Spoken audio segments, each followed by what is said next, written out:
But these guys also have to do maintenance on the grid too, so they're going to take capacity offline. So if everybody's really sloppy with their usage, then you have more likelihood for those problems to occur. So this added up, and I put a very conservative price per kilowatt hour. I only used 6 cents per kilowatt hour, and it was like $500,000. And so when you're going to talk to the guy who's responsible for G&A and say, look, taking out these servers saved $500,000 on the real estate budget. This isn't even in the IT budget. They start paying attention to this as, oh, what else can we do? That's why the desktop side is important, because there's a lot more desktops than servers. And when they're all added up, they make a big bill. So not using them well costs the company a lot. So you've got to be smart with the assets here. Things what we had to do from the process, we actually had roadmaps for the portfolios. Think of it like a mutual fund dealer where this is my portfolio, what risk am I taking, where is it going, what should I buy next? Well, this is what we have from an infrastructure and application perspective. And these groups work together to chart out what should be the standards, and where should this go. And then that gets into forms where they review business cases to advance projects to make the changes. But if you're not doing that, you need to start doing that, because otherwise you're leaving your chance to fail as to what you're going to get in terms of cost and savings. Okay. Here's the virtualization side of the story. It has a separate set of savings beyond what was on the previous page. This one here, we're about 330 some odd servers now. When it started, virtualization, VMware was the gorilla. It still is the gorilla. They went and they started explaining to the IT leadership, hey, this virtualization stuff, we can do this, this, and this. And they said, okay, well, why don't you go and virtualize all these servers then? We want you to do several hundred. And it's like, they oversold it. They couldn't deliver on it at that part of the curve because it was too new. And of course, first thing from the app guys was, well, if it doesn't work, because Microsoft didn't support it, I probably remember some of these things. It's like, the answer was, no, if it breaks, we don't support it in that model. You're going to have to prove it isn't related to virtual. So that really stalled out a lot of the change because it was so new. There was a lot of risk inherent with it because it was that new. Nobody was really sure that it would work. But we had an inside party come in and analyze our environment and help us out. And we identified a number of places we could go. So we started to go after them. So we did get some traction. And with that, my mic went off. So we got some traction there. So with the traction, we got credibility with the people. We started saying, well, look, we're not the only people who are virtualizing this stuff. So if everybody else is, even if Microsoft says they're not supporting it so much, we could be with the everybody else. They're taking the risk. That inherently means there's less risk. But if nobody else is doing it, then be really worried because then you're not so sure what'll happen. So that helped to unlock a bit more.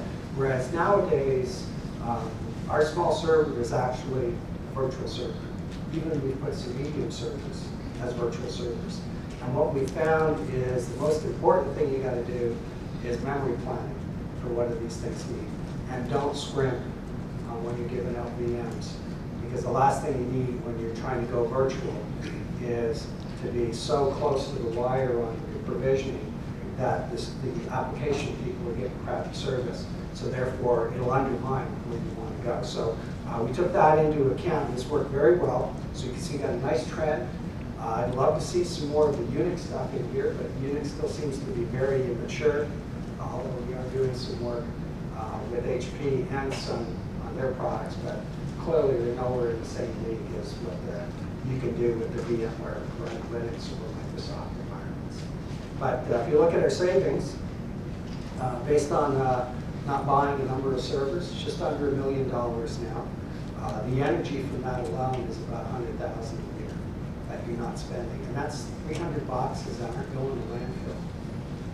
They're not taking up space in the room.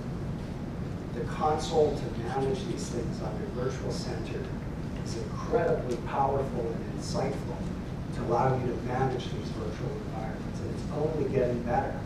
So, really interesting stuff. I think it's past beta now, but VM had some ability to start to control servers to turn them down in the low usage points. So, the next phase is for something like this would be to be able to, while it's not busy, start turning off some of the servers or put them in low power mode while they're not really being used. And then as the demand picks up, fire them back up. So, you're getting even better advantage of the virtual environment from that. But other features, being able to schedule maintenance is a boon, because I just move the workload to a different box. I don't have to have people necessarily come in off hours anymore like I used to. So that's tremendous flexibility for an IT team to be able to do that. Now we've even moved some of the instances from one data center to another, although we had to kind of stop the instance, pick it up, bring it to the other data center, start it up again. So, those things are going to get better over time. Storage, same kind of deal. This is a bit of a busy chart on the utilization side. Best practices right now in the industry is about 66% utilization of the file systems. We're running about 69%. Overall, our storage recovery program recovered 100 terabytes of storage.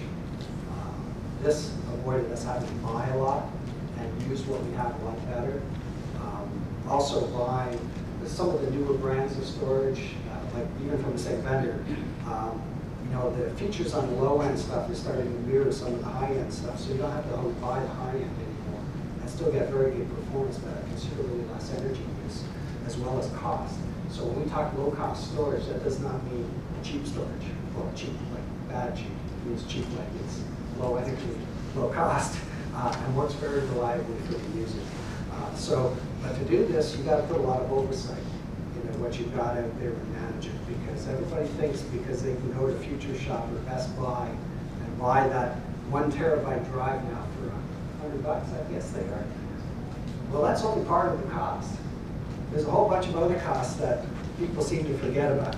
And in a big enterprise, that can get really expensive. So if you can use what you have a lot better, you'll be better off. Okay, so here's just a quick statement around unified communications. There's a number of points here. The key thing that we went from kind of a whole bunch of disjointed systems, hard to reach people, know where they were at. People can tell when you're online now with the systems. Everybody's got their own personal conference bridge, so if you want to have an impromptu meeting, you can. If you want to share a desktop, you can. If you want to send them files, you can. It is that easy. And as a result of that, we've been able to kind of generate some pretty substantive savings in a company our size. So when you start looking at, we used to have conferencing external services. By being able to leverage a smaller footprint of our own products, saved us considerable amount of money. The amount of change that we can do is a lot better at lower cost. Real estate savings from not necessarily having to have office space for everybody. Typical cost per person is about $9,000 in a year. So we start looking at how many people, that adds up to quite a bit. I talked earlier about our casual and full-time workers. When you start adding up the cost of all that, there's a lot of carbon that we're saving from doing that, and the employees have tremendous flexibility. But this also helps a workplace get into a new mode of operation where, if your employee base is geographically spread around the world, you don't need to be in the office to have those conference calls, because you have a mobility solution that lets you be anywhere. Well, why tie up an office space which has a lot of overhead to run? Some people need to go into the office, and that's fine. Certain jobs need an office. Other ones need a part-time office. Change the way the real estate works, and all you need is a process to manage which roles are best suited for that kind of thing. But you can get tremendous, better use of capacity in the building, just like in the compute side, but on real estate by leveraging some of these things and saving.